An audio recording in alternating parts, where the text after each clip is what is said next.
Assalamualaikum warahmatullahi wabarakatuh. A'udzubillahi minasyaitonirrajim. Bismillahirrahmanirrahim. Alhamdulillahillazi anzala ala abdihil kitaba wa lam yaj'al lahu 'iwaja. Asyhadu an la ilaha illallah wahdahu la syarikalah wa asyhadu anna sayyidana wa nabiyyana Muhammadan abduhu wa rasuluh. Allahumma shalli wa sallim wa barik ala sayyidina Muhammad wa ala alihi wa ashabihil mujahidin at-tahirin, amma ba'd. Pemirsa TV Tabalong yang berbahagia yang dirahmati Allah Subhanahu wa taala. Kembali kita ucapkan syukur alhamdulillah karena kita masih diberikan Allah kesehatan dan keafiatan. Diberikannya kita umur yang panjang. Diberikannya kita berbagai macam nikmat yang kita tidak mampu untuk menghitungnya. Oleh karena itu jemaah sekalian, bersyukur kita, termasuk kita saat ini kita menikmati Ramadan Karim. Mudah-mudahan semua amal ibadah kita, ibadah puasa kita, ibadah salat kita, ibadah-ibadah yang lainnya diterima di sisi Allah Subhanahu wa taala. Amin ya rabbal alamin. Salawat dan salam mari kita haturkan kepada junjungan Nabi kita Muhammad sallallahu alaihi wasallam, kemudian kepada para sahabat dan keluarga beliau ila yaumil qiyamah. Pemirsa TV Tabalong yang berbahagia yang dirahmati Allah Subhanahu wa taala. Bagi Allah itu memiliki sifat-sifat kemuliaan. Ada yang namanya sifat jalal dan sifat jamal. Sifat jalal itu adalah sifat kebesaran Allah.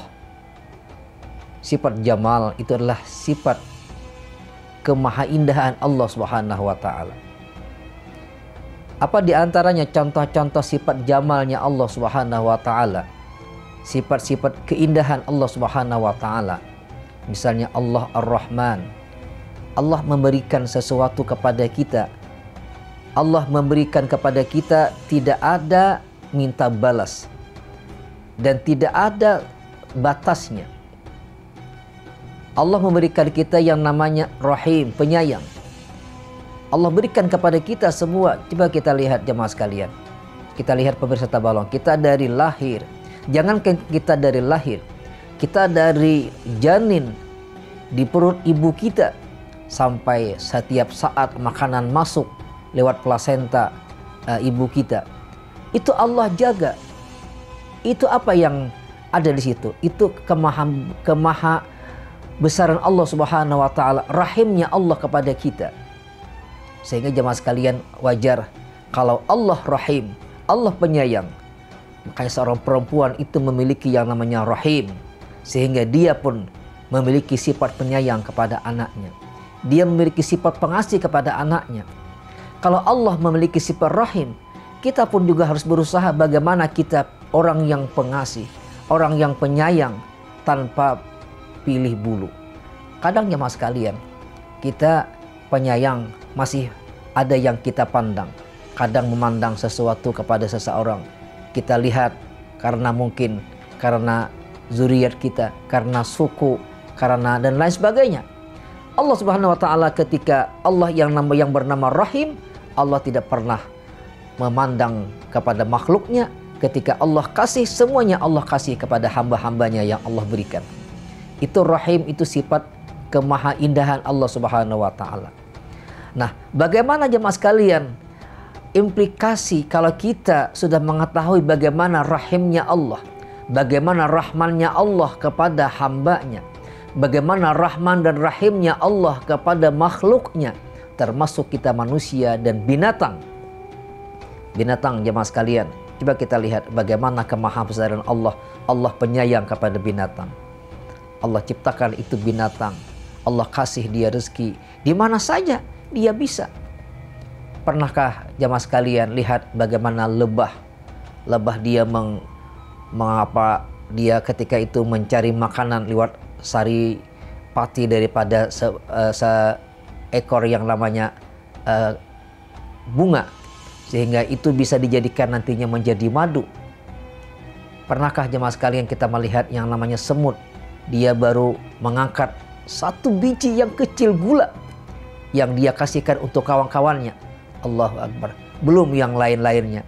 Itu kemahabesaran Allah Subhanahu wa taala, penyayangnya Allah kepada makhluk. Nah, artinya jemaah sekalian, Kalau kita sudah tahu bagaimana Allah sayang kepada makhluknya, termasuk kepada kita sebagai manusia, maka kita sebagai manusia juga seharusnya penyayang kepada makhluk, penyayang kepada binatang, penyayang kepada sesama. Ramadan itu mendidik sifat-sifat penyayang ini. Ramadan bagaimana memotivasi kita agar kita memiliki sifat penyayang, sifat pengasih. Lihatlah jemaah sekalian, adakah saudara-saudara kita yang masih punya kekurangan? Banyak. Adakah saudara-saudara kita yang masih memiliki ekonomi rendah? Adakah anak-anak kita yang mereka terlonta-lonta, yang mereka tidak punya ayah, mereka tidak punya ibu, bahkan mereka tidak punya keluarga lagi, yang kita sebut dengan anak yatim? Jemaah sekalian, pernahkah ketika Eid, hari raya, Rasulullah pernah mendekati seseorang anak?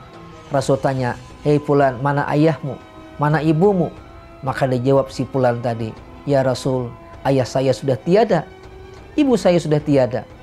Maka Rasul bawa pulang ini anak, disampaikan kepada Siti Aisyah, "Ya Aisyah, ayo kita kasih dia pakaian yang baru, dikasih makanan yang banyak." Dan ketika itu jemaah sekalian, kenapa penyayangnya Rasulullah kepada mereka ketika itu? Karena Rasul benar-benar beliau pernah juga menjadi yatim. Sehingga Rasul mengatakan, "Ana wa kafilul yatim hakaza fil jannah." Saya dengan orang yang menyantuni anak yatim hakaza fil jannah, seperti dua telunjuk dan ibu jari ini dekat, kata beliau. Nah, oleh karena itu jemaah sekalian, kalau kita penyayang kepada makhluk, termasuk bagaimana kita Ramadan ini mendidik sifat kepedulian kepada sesama kita, saudara-saudara kita, termasuk kepada anak-anak yatim. Jemaah sekalian yang berbahagia. Kemudian lagi kalau kita berbicara tentang sifat jamalnya Allah, bagaimana Allah itu Maha Ghafur, Allah Maha Pengampun. Bagaimanapun dosa kita banyaknya jemaah sekalian, Allah hapuskan dosa kita sepanjang kita mau bertaubat. Sepanjang kita mau bertaubat, Allah akan hapuskan dosa-dosa kita.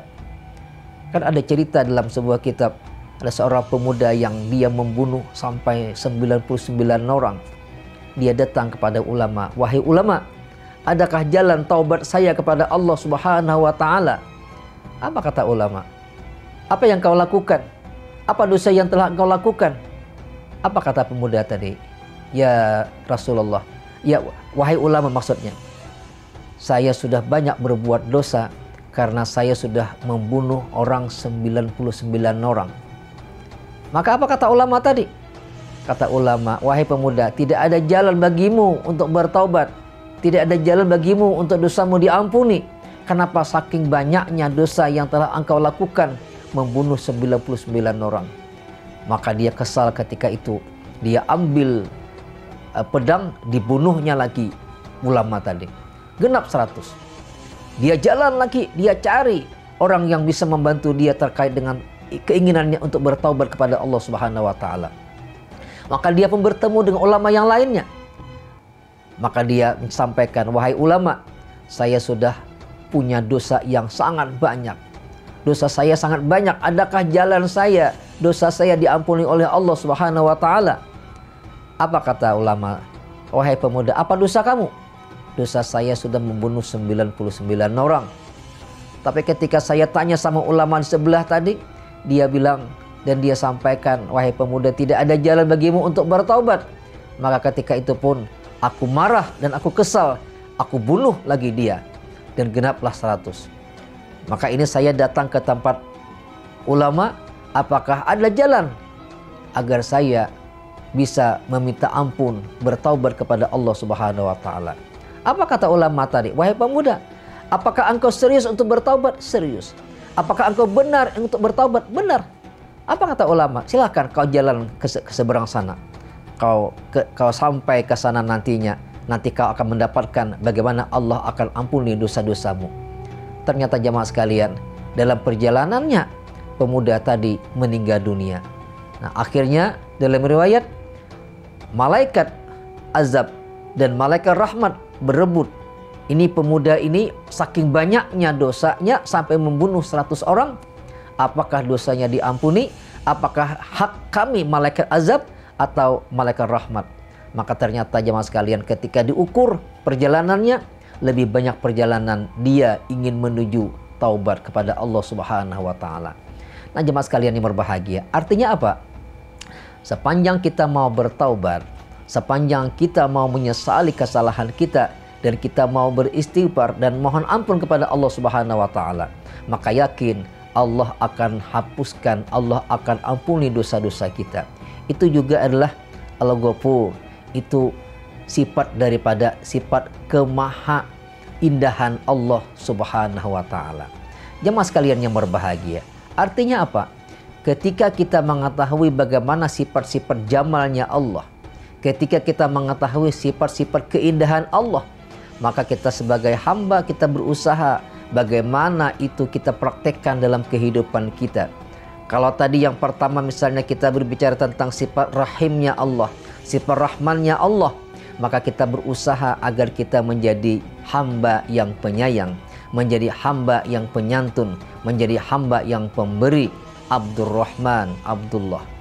Kalau kita berbicara tentang Allah yang namanya Al-Ghafur, Allah yang maha pengampun, Allah yang memberikan, menghapuskan semua dosa-dosa dan kesalahan kita, maka implementasinya maksudnya dalam kehidupan kita, bagaimana kita menjaga diri kita ini agar tidak kembali menjadi orang yang banyak berdosa. Jemaah sekalian, manusia yang hebat itu apakah manusia yang tidak berdosa? Tidak. Manusia itu kan asal katanya kan nasia, al-insan. Insan itu kan manusia yang banyak yang lupa, banyak yang lalai. Al-insa mahalul khata' wan nisyan. Manusia yang paling baik itu bukan manusia yang tidak berdosa, tapi manusia yang baik itu adalah manusia yang ketika mereka berdosa, mereka segera bertaubat dan meminta ampun kepada Allah Subhanahu wa taala. Nah, jemaah sekalian, kalau kita mau simpulkan, kalau kita mau membaca sifat-sifat kemahaindahan Allah Subhanahu wa taala, maka kita berusaha bagaimana dalam diri kita ini kita praktikkan kehidupan kita agar kita bisa juga memiliki sifat-sifat seperti itu. Kenapa? Karena sifat itu memang sifat kemahabesaran Allah. Kita sebagai hamba hanya mencoba meniru sebagian daripada sifat-sifat itu. Dan kami yakin ketika itu kita mampu, maka kita sudah menjadi Abdullah dan Abdurrahman, hambanya Allah. Mudah-mudahan jemaah sekalian, sisa Ramadan yang ada ini kita manfaatkan dengan sebaik-baiknya. Mari kita berbagi kepada saudara-saudara kita yang masih mengharapkan pertolongan kita. Mari kita lihat tetangga kita kanan kiri muka belakang. Mari kita lihat orang-orang masih banyak, orang-orang jompo, orang-orang tua yang tidak memiliki keluarga lagi. Kesempatan kita peduli kepada mereka, termasuk di bulan suci Ramadan, apalagi menjelang Idul Fitri ini. Mudah-mudahan Allah panjangkan umur kita, Allah sehatkan badan kita, dan Allah luaskan rezeki kita. Dan mudah-mudahan Ramadan ini Ramadan yang terbaik daripada semua Ramadan-Ramadan yang pernah kita lakukan. Yakin kita jemaah sekalian, kalau kita punya komitmen demikian, insya Allah Ramadan ini adalah Ramadan yang terbaik dari semua Ramadan yang pernah kita lakukan. Mudah-mudahan semua kita yang hadir lewat TV Tawalong ini mendapatkan curahan rahmat dari Allah Subhanahu wa taala. Amin ya rabbal alamin. Wal afwa minkum wallahu muwaffiq ila aqwamit thariq. Assalamualaikum warahmatullahi wabarakatuh.